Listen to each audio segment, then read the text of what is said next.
Under the Speaker's announced policy of January 3rd, 2001, the gentleman from Texas, Mr. Paul, is recognized for 60 minutes as the designee of the Majority Leader. The gentleman is recognized. Thank you, Mr. Speaker. I ask unanimous consent that I can revise and extend my remarks. Without objection. Mr. Speaker, I've asked for this special order today to express my concerns for our foreign policy of interventionism that we have essentially followed throughout the 20th century. Mr. Speaker, foreign military interventionism, a policy the U.S. has followed for over 100 years, encourages war and undermines peace. Even with the good intentions of many who support this policy, it serves the interests of powerful commercial entities. Perpetual conflicts stimulate military spending. Minimal and small wars too often get out of control and cause more tragedy than originally anticipated. Small wars like the Persian Gulf War are more easily tolerated, but the foolishness of an out-of-control war like Vietnam is met with resistance from a justifiably aroused nation. But both types of conflicts result from the same flawed foreign policy of foreign interventionism. Both types of conflict can be prevented. National security is usually cited to justify our foreign involvement, but this excuse distracts from the real reason we venture so far from home. Influential commercial interests dictate policy of when and where we go.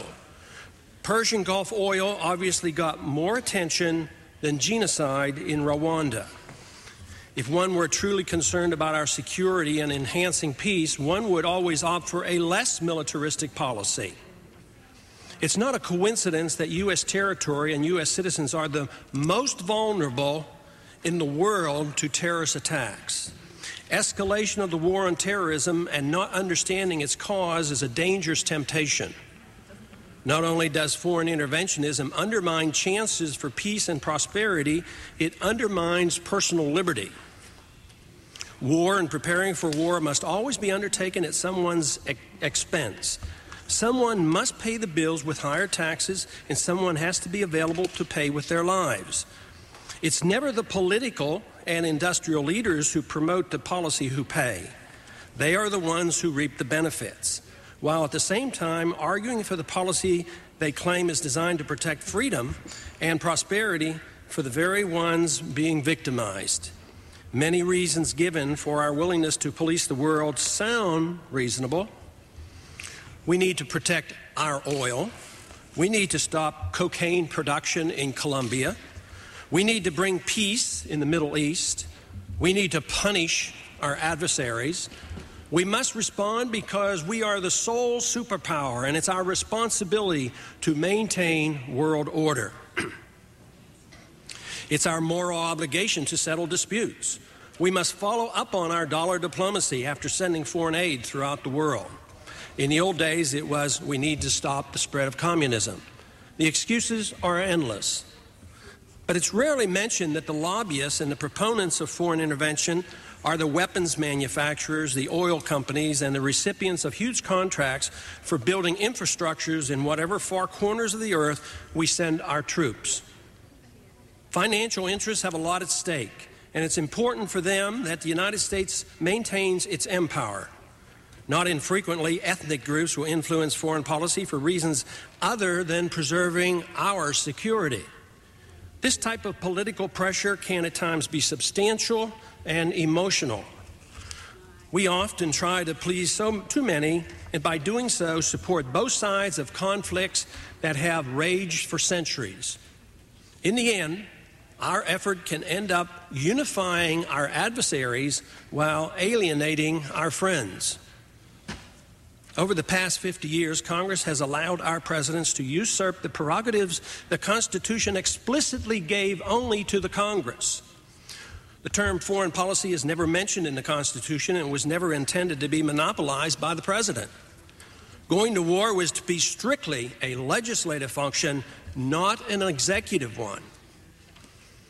Operating foreign policy by executive orders and invoking unratified treaties is a slap in the face to the rule of law and our Republican form of government. But that's the way it's currently being done. U.S. policy over the past 50 years has led to endless illegal military interventions from Korea to our ongoing war with Iraq and military occupation in the Balkans. Many Americans have died and many others have been wounded or injured or have just simply been forgotten. Numerous innocent victims living in foreign lands have died as well from the bombings and the blockades we have imposed. They have been people with whom we have had no fight, but who were trapped between the bad policy of their own leaders and our eagerness to demonstrate our prowess in the world. Over 500,000 Iraqi children have reportedly died as a consequence of our bombing and denying food and medicine by our embargo. For over 50 years, there has been a precise move toward one world government at the expense of our own sovereignty. Our presidents claim that authority to wage wars come from the United Nations or NATO resolutions, in contradiction to our Constitution and everything our founding fathers believed.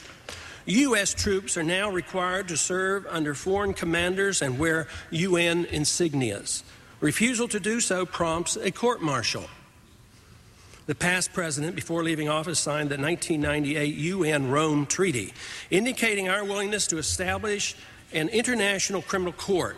This gives the UN authority to enforce global laws against Americans if ratified by the Senate. But even without ratification, we have gotten to the point where treaties of this sort can be imposed on non-participating nations. Presidents have, by executive orders, been willing to follow unratified treaties in the past. This is a very dangerous precedent. We already accept the International Trade Court, the WTO. Trade wars are fought with this court's supervision, and we are only too ready to rewrite our tax laws as the WTO dictates.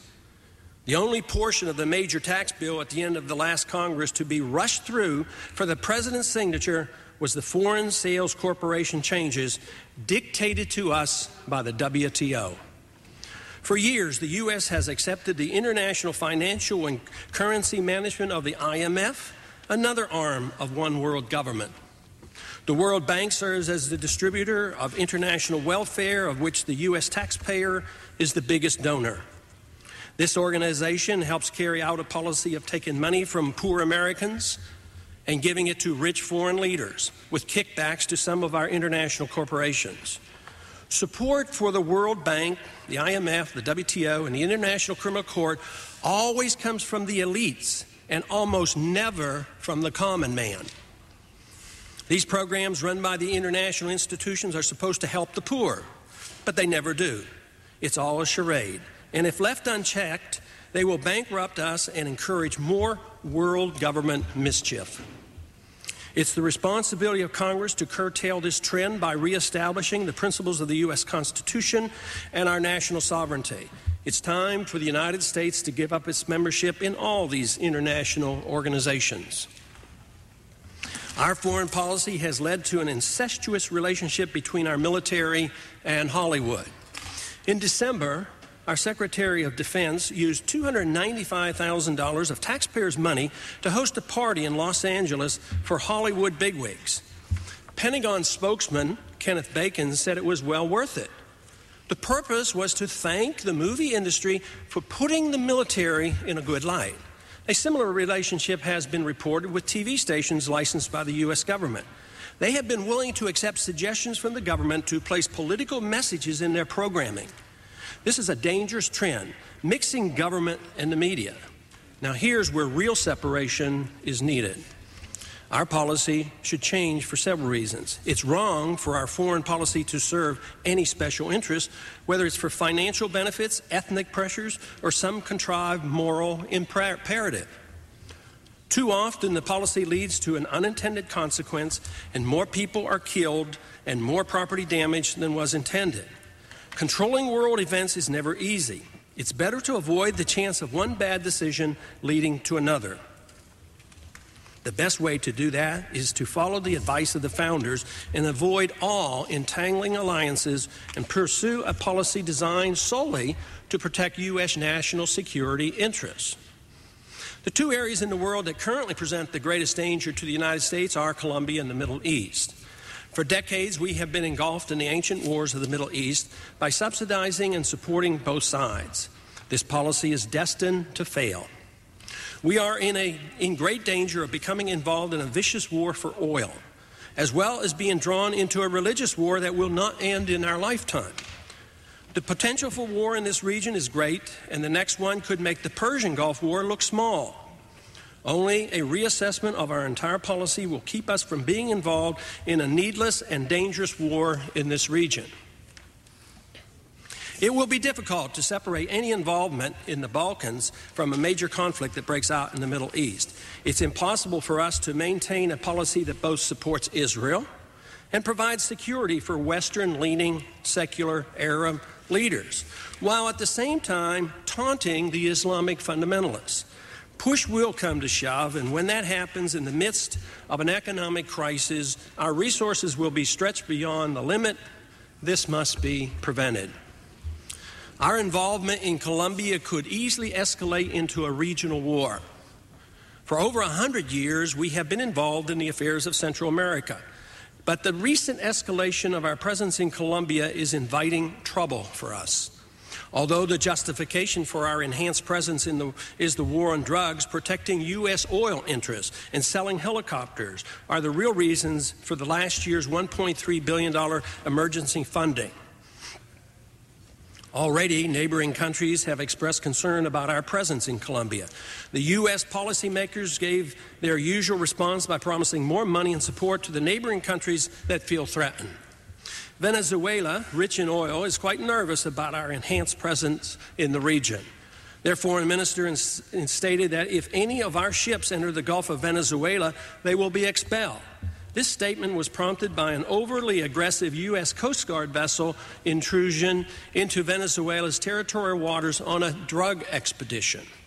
I know of no one who believes this expanded and insane drug war will do anything to dampen drug usage in the United States, yet it will cost us plenty.